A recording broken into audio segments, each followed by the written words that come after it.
ব্লুপার টেলসের আজকের নিবেদন রবীন্দ্রনাথ ঠাকুরের লিপিকা কাব্যগ্রন্থের নতুন পুতুল, পরিচালনায় রুয়াম চ্যাটার্জি। শুরু হচ্ছে আজকের গল্প নতুন পুতুল।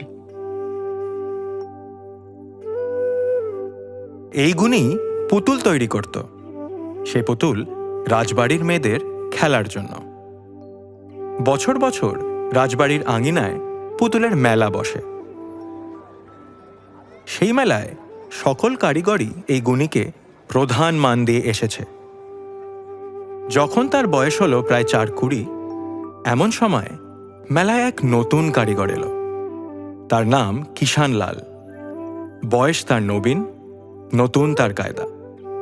যে পুতুল সে গড়ে, তার কিছু গড়ে, কিছু গড়ে না, কিছু রং দেয়, কিছু বাকি রাখে। মনে হয় পুতুলগুলো যেন ফুরোয়নি, যেন কোনো কালে ফুরিয়ে যাবে না।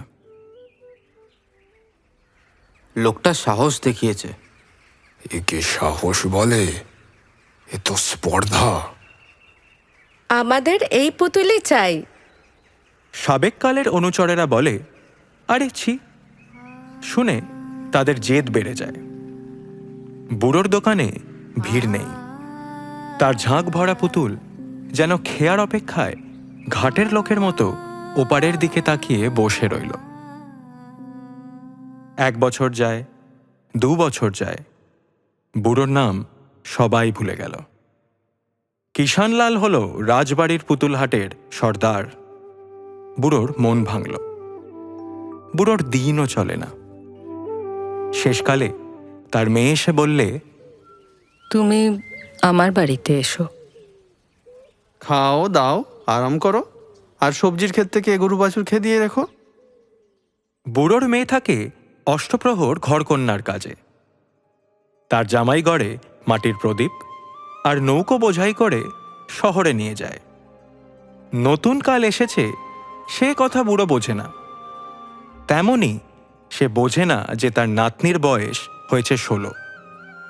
যেখানে গাছতলায় বসে বুড়ো খেয়ে তাগলায় আর ক্ষণে ক্ষণে ঘুমে ঢলে পড়ে, সেখানে নাতনি গিয়ে তার গলা জড়িয়ে ধরে।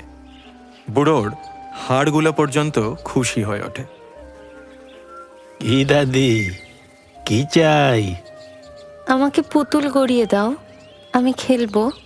আরে ভাই, আমার পুতুল তোর পছন্দ হবে কেন? তোমার চেয়ে ভালো পুতুল কে গড়ে শুনি? কেন? কিষানলাল?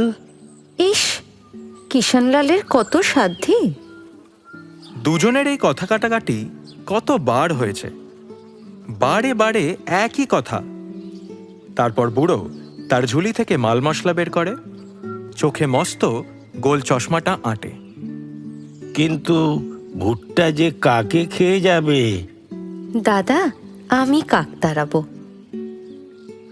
বেলা বয়ে যায়।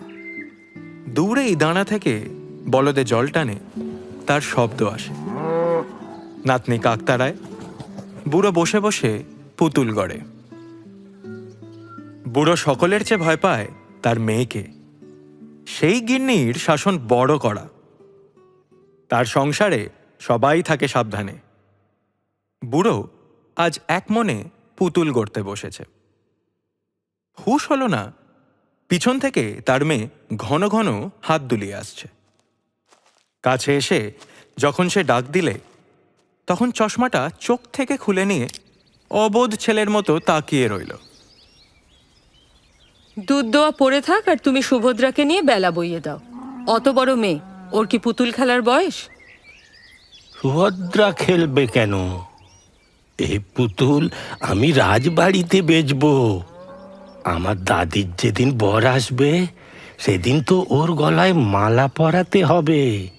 আমি তাই টাকা জমাতে চাই। রাজবাড়িতে এ পুতুল কিনবে কে?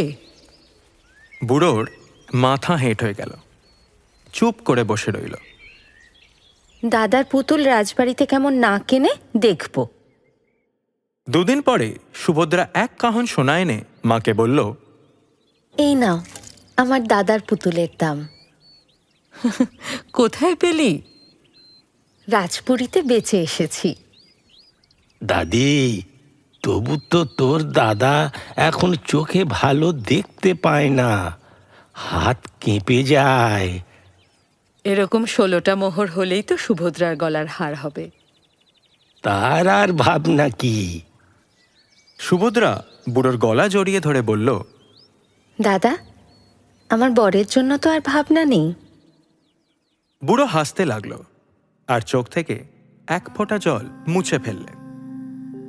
বুড়োর যৌবন যেন ফিরে এলো। সে গাছের তলায় বসে পুতুল গড়ে আর সুভদ্রা কাকতারায়। একে একে 16টা মোহর গাঁথা হলো। হার পূর্ণ হয়ে উঠল। এখন বড়েলেই হয়। দাদা, আমার বর ঠিক করা আছে। বলতো দাদি, কোথায় পেলি বর? যেদিন রাজপুরীতে গেলাম, দাড়ি বললে, কি চাও? আমি বললাম, রাজকন্যাদের কাছে পুতুল বেচতে চাই। সে বললে, এ পুতুল এখনকার দিনে চলবে না, বলে আমাকে ফিরিয়ে দিলে। একজন মানুষ আমার কান্না দেখে বললে, দাও তো, ওই পুতুলের একটু সাজ ফিরিয়ে দিই, বিক্রি হয়ে যাবে। সেই মানুষটিকে তুমি যদি পছন্দ করো দাদা, আমি তাহলে তার গলায় মালা দিই।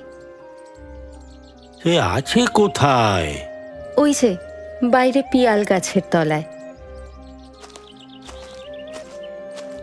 আরে, এ যে কিষানলাল।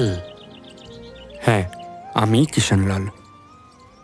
ভাই, একদিন তুমি কেড়ে নিয়েছিলে আমার হাতের পুতুলকে, আর আজ নিলে আমার প্রাণের পুতুলটিকে। নাতনি বুড়োর গলা ধরে কানে কানে বললে, দাদা, তোমাকে শুদ্ধ।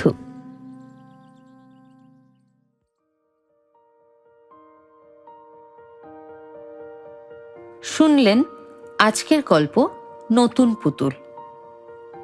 ন্যারেশনে অঙ্কিত সোম, বুড়ো সন্দীপ দাস, নাতনি রুয়াম চ্যাটার্জি, প্রবীণ উজান সেনগুপ্ত, নবীন সৌরিত ভট্টাচার্য, মেয়ে রুয়াম চ্যাটার্জি, কিষানলাল অনিকেত সাহা, জামাই নবীন অধিকারী এবং রাজকন্যা শ্রুতি ভট্টাচার্য। সাউন্ড রেকর্ডিংয়ে উজান সেনগুপ্ত এবং সৌরিত ভট্টাচার্য, সাউন্ড ডিজাইনে শুভাশিস বিশ্বাস, মিক্সিং এবং মাস্টারিংয়ে Arjun Chatterjee. Produced by Blooper House studios.